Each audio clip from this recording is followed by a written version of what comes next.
Pues si no hemos perdido la cuenta, estamos a punto en este territorio negro con Manu Marlasca, Luis Rendueles. ¿Qué tal, chicos? Buenas tardes. Hola, buenas tardes. A punto de cumplir el espacio número 300. O sea, llevamos 300 días con otras 300 crónicas. Se admiten peticiones, ¿eh? Sí, para el 300 admitimos peticiones. Vale, perfecto. Pues dicho queda en serio, si alguien tiene un asunto al que le gustaría a través que de Twitter, dedicara... del correo, de lo que quieran, que nos hagan propuestas. Perfecto. Total, que son 7 años los que llevamos casi adentrándonos en los ámbitos más oscuros, ¿no? Contando las historias de los protagonistas. Y hoy, pues regresamos, porque hay protagonistas de esos que entran y salen del territorio negro. Hoy regresamos con la historia de una mujer de la que Rendueles y Marlasca ya nos hablaron yo creo que hace 4 años, ¿no? Fue en enero del 2011. Eso es. Se llama Ana María Cameno Antolín. Y recuerdo que nos la describisteis como la reina de la coca, la narcopija, puede que por ese apelativo se acuerden más los oyentes, que es la mayor distribuidora de droga que hay en España. Y vuelve Ana Cameno al territorio negro porque ha vuelto a ser noticia.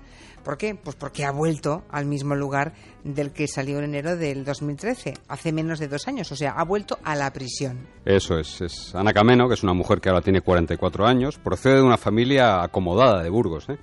Entró en la cárcel en enero de 2011. Fue arrestada en el marco de una operación gigantesca que se llamó Operación Colapso, en la que se desmanteló el laboratorio de cocaína más grande de Europa y se intervinieron 276 kilos de droga, y aparte de varias toneladas de precursores. Ana y su pareja en aquel momento, David Vela, eran los mayores distribuidores de droga de España, de cocaína de España. Tenían una red de contactos que era capaz de dar salida cada semana a cientos de kilos de droga. Madre mía. A fariña, como dicen los narcos gallegos. Ana era la número 1, sin duda, en este negocio, al que dedicaba, pues como un trabajo más, 12 horas al día, y para el que adoptaba unas medidas de seguridad que la policía nunca había visto en este país. Sí, medidas de seguridad. Me acuerdo que contasteis cómo usar un teléfono móvil distinto para hablar con cada uno de sus clientes o de sus contactos, ¿no? Tenía además una docena de pisos en los que, bueno, aleatoriamente iba dejando la droga, la almacenaba allí. Aunque hay algo que no entiendo, ahora que pienso, ¿por qué salió de la cárcel en solo 2 años esta mujer? Bien, la Operación Colapso, que fue un trabajo muy potente, muy bueno del juez Santiago Torres y de la Policía Nacional, fue una causa enorme, un sumario mastodóntico que se tuvo que repartir en varios procedimientos y se repartió también entre varios juzgados, entre varios jueces. Esa burocracia y las maniobras dilatorias bastante hábiles de algunos abogados defensores bien pagados también han hecho que el juicio se retrase y no haya fecha todavía para que Ana Cameno se siente en el banquillo por aquella historia. Así que después de 2 años en prisión preventiva, el límite legal, ella salió de prisión pendiente de ese juicio que nunca llega. Imagino que no se puso a buscar trabajo precisamente, ¿no? Ni iría a una oficina del INEM. Pues no, pese a sus promesas de que no iba a volver al negocio, lo cierto es que Ana Cameno volvió a las andadas, sobre todo porque tenía que pagar la deuda que había contraído cuando fue detenida. Los clanes colombianos que suministraban la droga a Ana aplazan, pero no perdonan esas deudas, ¿eh? Así que la mujer tiró de algunas viejas amistades e incorporó a su organización a nuevas caras, porque las otras ya estaban quemadas o no querían saber nada.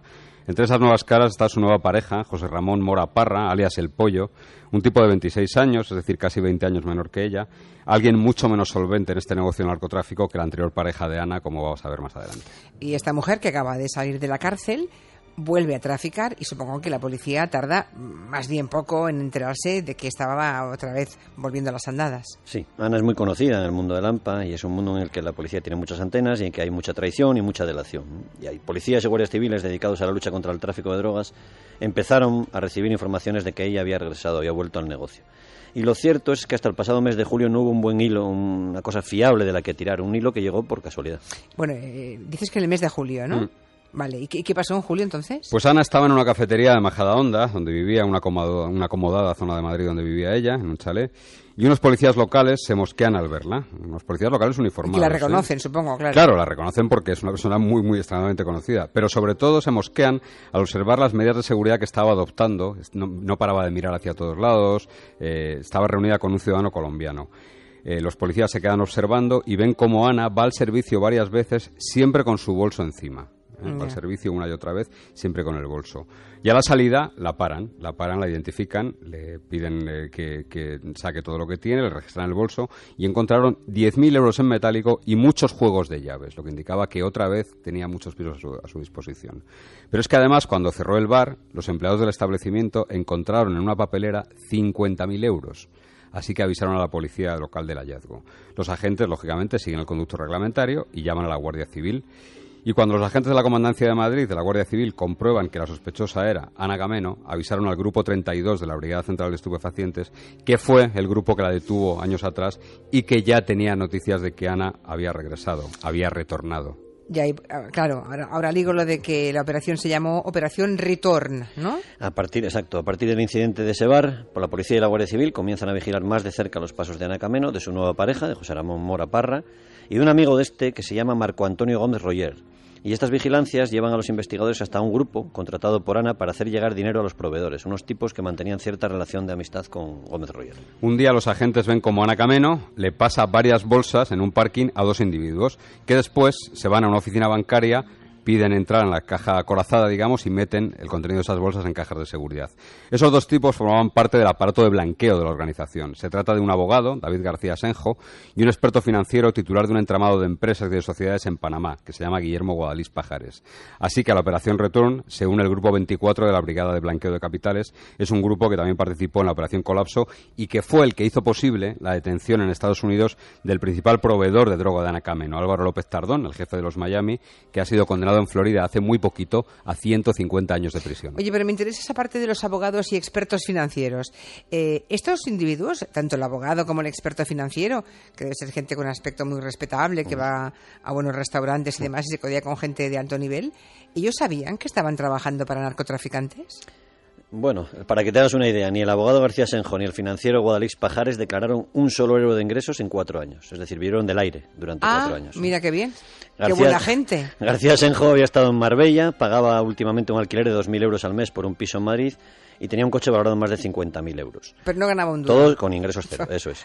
Los dos, financiero y abogado, habían montado una estructura dedicada a evadir capitales, a paraísos fiscales y a blanquear dinero. La red de Ana Cameno había contratado sus servicios para hacer llegar a los colombianos un pago de 400.000 euros que tenía que haber sido enviado a Panamá, donde lo iban a recoger los delegados del cártel. Oye, ¿y cómo se hacen estas transacciones? O sea, ¿cómo se paga un cargamento de cocaína? Porque hablamos de unas cifras espectaculares. Cada vez es más complicado, esto no es sencillo. En este caso, García Senjo y Guadalix contrataron los servicios de un banco privado algo turbio, una especie de chiringuito que tiene una licencia para operar de una isla africana, pero que está instalado en España. Los expertos llaman a esos bancos banco pantalla.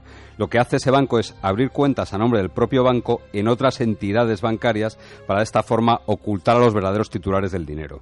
Desde estas cuentas tenían que enviar el dinero a un banco de Panamá.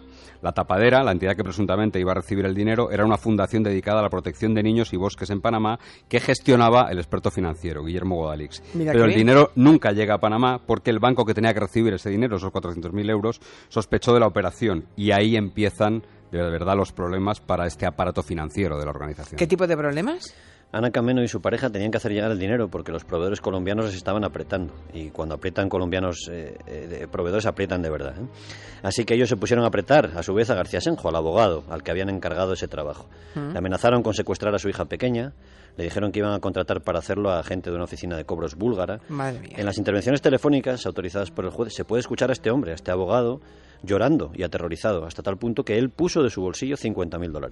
Y eso que recuerden, no había declarado ni un duro de ingresos. Eso es. La policía está investigando, de hecho, la Brigada de Blanqueo de Capitales está investigando muchas más operaciones de García Senjo y de Guadalix porque creen que lo que estaban eran dedicados a la evasión de dinero mediante sofisticadísimos sistemas. A ver si encontrarán un hilo conductor.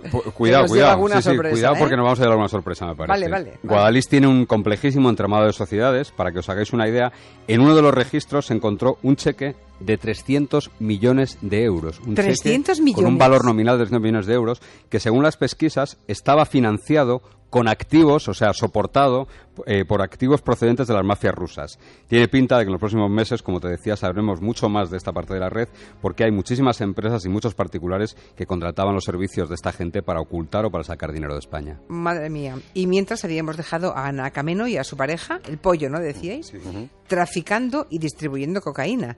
¿Y lo hacían con la misma eficacia que años atrás? No, porque la anterior pareja de Ana, David Vela, era casi un paranoico, era un tipo al que prácticamente era imposible seguir o vigilar por las precauciones que adoptaba, ¿no? Sin embargo, el pollo, que era mucho más joven, el novio nuevo de Ana, es bastante aficionado a tomar cocaína y no era ni mucho menos tan profesional, ¿no? Ana Cameno sí tomaba medidas de seguridad, apenas hablaba por teléfono, tenía 4 casas y una finca a su disposición, 2 estaban en la línea de la Concepción, en Cádiz, 2 en Majadahonda, y tenía además una finca con una granja en Medina del Campo, en la provincia de Valladolid. Aunque Ana ya no tenía tantos contactos, sí que había contado con alguna amistad antigua de los buenos tiempos para distribuir mercancía. Por ejemplo, la policía detectó contactos de Ana Cameno con uno de sus antiguos distribuidores, que en aquella operación no pudo ser detenido. Un italiano afincado en Cádiz llamado Graziano Molón, un tipo especialmente profesional. Cuando se reunía con Ana, este le entregaba la droga y le daba teléfonos nuevos para que los utilizasen, ¿no? Tras una de las citas que tuvo en la estación de Atocha, la policía comprobó que Molón le había dado su viejo teléfono a un mendigo, a un vagabundo que andaba por las calles de Madrid y al que la policía estuvo escuchando unos cuantos días sin entender nada. Es decir, ellos tenían un teléfono pinchado atribuido a Graziano Molón y de repente quien aparecía era un vagabundo que contaba que vivía por las calles. Oye, se dieron cuenta de que el tipo lo que había hecho es, al salir de la estación, le había dado el teléfono al primer tío que se encontró. Pues tiene un cierto sentido del humor, el caco este. Bueno, pese a todas las precauciones, parece que esta vez Ana Cameno no pudo hacer mucho por evitar caer, porque ha caído. No, Ana es muy aficionada a la santería y en las investigaciones de la Operación Colapso hace años ya comprobaron cómo seguía al pie de la letra ritos que incluían el sacrificio de animales y cómo pagaba miles de euros a una santera a la que ella llamaba mi madrina. Madre mía. Esta vez parece que tenía algo abandonado, algo dejado en los ritos, y los policías solo han encontrado algunas garras de animales y una especie de ouija en su casa, ¿no? Pero no fue el abandono de la santería lo que la hizo caer, sino las prisas y sobre todo lo que en el mundo del narcotráfico se llama la culebra, que es una suerte de maldición, una especie de bucle de pescadilla que se muerde la cola. A ver, un momento, que esto de la culebra es nuevo. Sí, esto no lo habíamos contado nunca dejáis todavía. de enseñarnos el vocabulario del AMPA. A ver, ¿qué significa esto? Bueno, pues Ana, como te decíamos antes, tenía una deuda que pagar. En el año 2011 la policía le quita 276 kilos de droga. Es un dinero perdido de los proveedores colombianos que no van a perdonar, evidentemente. Así que al salir de la cárcel tenía mucha prisa por traficar muy rápido para juntar dinero y poder devolverlo. Pero eso facilita el trabajo de la policía, que la detiene cuando aún no había devuelto el dinero de la caída anterior. Se ha metido en un lío importante. Y ahora claro. tendrá que pagar lo que le quitaron antes y los 90 kilos que le han quitado ahora, evidentemente. Y esta dinámica, que es muy frecuente en el mundo de la droga, perdón por la expresión, pero muchas veces los policías dedicados a los estupefacientes dicen que hay traficantes a los que perseguirlos es como pegar a una borracha. Es decir, que sabes que cuando salgan van a dedicarse a lo mismo continuamente. Entonces, esto es lo que se llama la culebra, esta dinámica. Le intervinieron 90 kilos y esta vez parece que no le va a resultar tan fácil salir de la cárcel. No, como se dice, vamos a seguir con argot. Ana está muy bien abrochada, que quiere decir pillada. Le encontraron la droga en una de las casas que tenía en la provincia de Cádiz y en uno de los coches que manejaba habitualmente. Y no hablamos de un sumario grande, como el que hace posibles esas dilaciones de abogados, sino de un proceso pequeñito, en un juzgado muy concreto de Majadahonda, que va a terminar pronto y que hará que se siente pronto también en el banquillo. Una última pregunta, y así rápidamente, sobre Ana Cameno. Si Álvaro López Tardón, que era el jefe de los Miami, decís que está condenado en una cárcel de Florida a 150 años y por tanto no va a salir de allí, ¿quiénes serán ahora los socios del negocio de la droga? Pues Ana, hasta su caída en la Operación Colapso, la del año 2011, no era solo la distribuidora de droga de Álvaro, de López Tardón.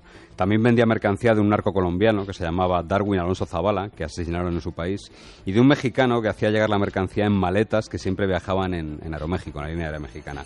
Ahora la policía no ha podido llegar hasta su principal proveedor, aunque sí sospechan que la droga ha entrado por el puerto de Algeciras, que se está convirtiendo en un coladero del que vamos a oír hablar bastante. Uh-huh.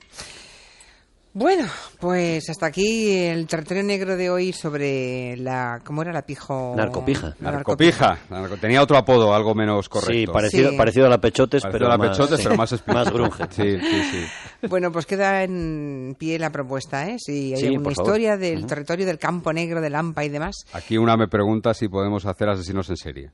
Ah, bueno. Sí, ya están llegando las primeras propuestas. Sí, pues venga, iremos tomando nota a través de Twitter, correo, Facebook y vamos a ver para celebrar el 300, entre comillas, o de celebrar, porque Sí, celebrar con asesinos en serie es un poco lamentable, pero ya nos entendemos. Muy bien. A petición de los oyentes.